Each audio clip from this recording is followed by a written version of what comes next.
ngàyនេះ casting តួរឿង BL ថ្មីស្អប់ណាស់ស្រឡាញ់ណាស់នៅ Neo Film ហើយ interview ចំណាប់អារម្មណ៍ខ្លះៗសម្រាប់តួគ្រប់គ្នាក្នុងរឿងនឹងផងដែរ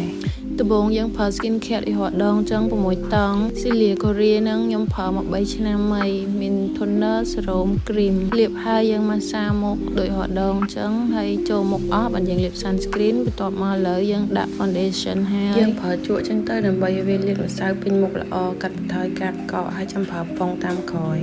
ហើយចំណាប់ម្សៅផាត់ឬក៏ម្សៅហុយតាមពិតរហូតដងខ្ញុំប្រើម្សៅហុយចូលចិត្តម្សៅហុយ powder វាបែកញើមអត់មានកកដូចម្សៅផាត់តែខ្ញុំបើកប្រើអាហ្នឹងហើយក៏ខ្ញុំចិត្តតែជក់ដៃមកទាញប្រើរហូតទៅអាម្សៅផាត់ហ្នឹងវាម៉ែតដំបូងចូលមុខឃើញមុខស្អាតផូរផង់មុខលោងតែទៅពេលបែកញើទៅហៀម្សៅដែលលើមុខមកតែបើម្សៅហុយ powder គឺដាក់ទៅចូលមុខអស់ពេលបែកញើមកគឺម្សៅចូលមុខអស់អាហ្នឹងភាពខុសគ្នារវាងម្សៅហុយ powder និងម្សៅផាត់ខ្ញុំមិនដែលប្រើម្សៅផាត់ទេប៉ុន្តែអាហ្នឹងខ្ញុំបាក់ប្រើទៅវាចេះតែស្ដាយវាដាក់ទៅស៊ីគ្នាជាមួយ foundation fit me ដូចគ្នាម្សៅផាត់ហ្នឹងវា fit me ឈុតរបស់វាអញ្ចឹងហើយខ្ញុំផាត់មុខខ្លួនឯងហើយនៅសល់ខ្លះលើផាត់មុខឲ្យកូនត្រេននេះមួយគាត់មក casting រឿងស្អប់ណាស់ស្រឡាញ់ណាស់រឿង BL ហ្នឹងតែគ្នាចេះតែងខ្លួនផាត់មុខទេគេមក3នាក់2នាក់ទៀតហ្នឹងគេផាត់មុខតិច